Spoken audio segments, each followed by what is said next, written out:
What is up, chefs, foodies, and students? Welcome to Everybody Knows. I'm Anders. I'm so glad you're here. Let's get started.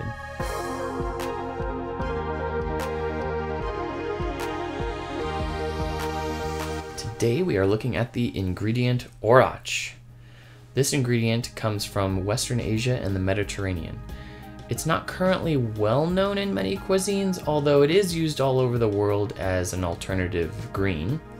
But if you are investigating origins and cultures, be sure to research the time period as well, since many foods are brought to cultures from elsewhere or developed over time.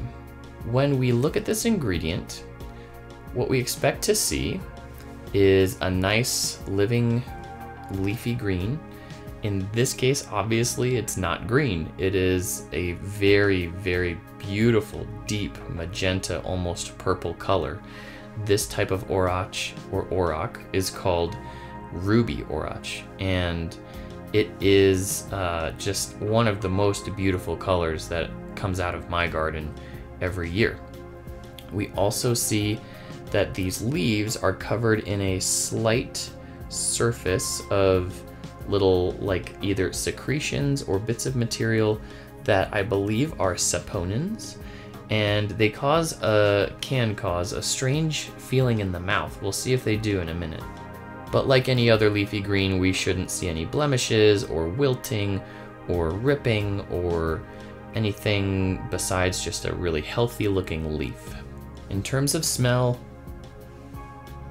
really not much, maybe just a little bit of like classic green aroma. But to get the real smell, we're going to have to take a little bite, which I'm going to do. This is a young plant. This is pretty much the entirety of the plant. I have a carpet of them, don't feel bad. I plucked this out of the ground this morning. They can get up to like 8 feet tall. So they get big, and as they get big, the leaves get tougher. So these are very young leaves. I'm going to give this one a taste. Some people say that Orach is naturally salty.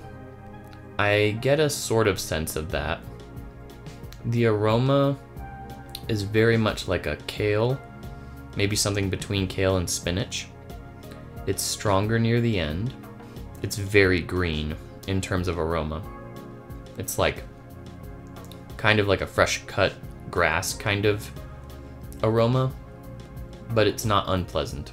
I'm not getting any weird mouthfeel from the saponins.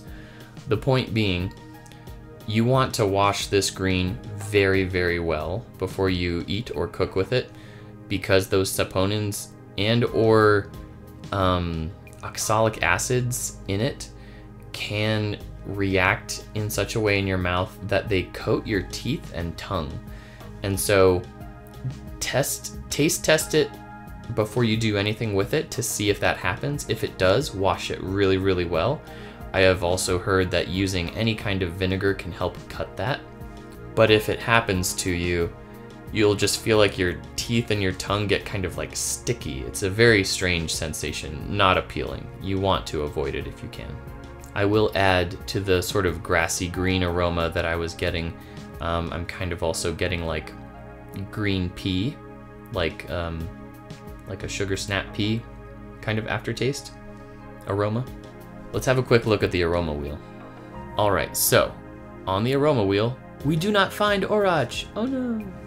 It is not currently on this version of the wheel. So we will have to add it to the next one. And where we would add it, it was going to be somewhere in vegetative. If we look closer, this is the department that we would be looking in. So we would not be in floral or the more earthy side. We would also not be in the pungent sulfurous or seedy, grainy, legumy areas. We would be in this sort of fresh green area. And I would say we would be somewhere in leafy green. This is considered a wild spinach to many, and so we could say it is on the wheel if we consider spinach more of a general category of similar greens. I think I've said all that I would want to about evaluating this. It's a very mild aroma. It's not strong. It doesn't have a strong taste of much. It's maybe has some kind of salty effect. I'm not sure that that's actually salt. but there is sort of a kind of savoriness that comes out of the leaves, which is sort of nice. And let's take a quick look at the flavor Bible. For Orach, we are going to greens because there is no entry for Orach here. So, in general, if you're starting to combine ingredients with Orach, you might try cheese, garlic, grains, nuts, olive oil, potatoes, or different kinds of vinegar. And that about wraps it up. Here's what I want you to do. I want you to think about Orach as you cook and eat, and some of the words that we use to describe it. Have you ever actually used this ingredient successfully and you were like, yeah, that was awesome. I want to know about it. Tell me what you did. Do you agree or disagree with what I've been saying and what I've showed you?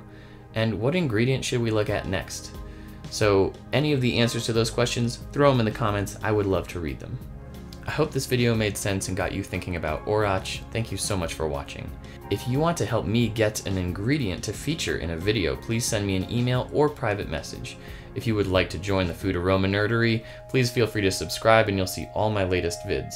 And if you would like either a poster or digital copy of the Aroma Wheel, have a look in the description for links. Thanks so much, bye.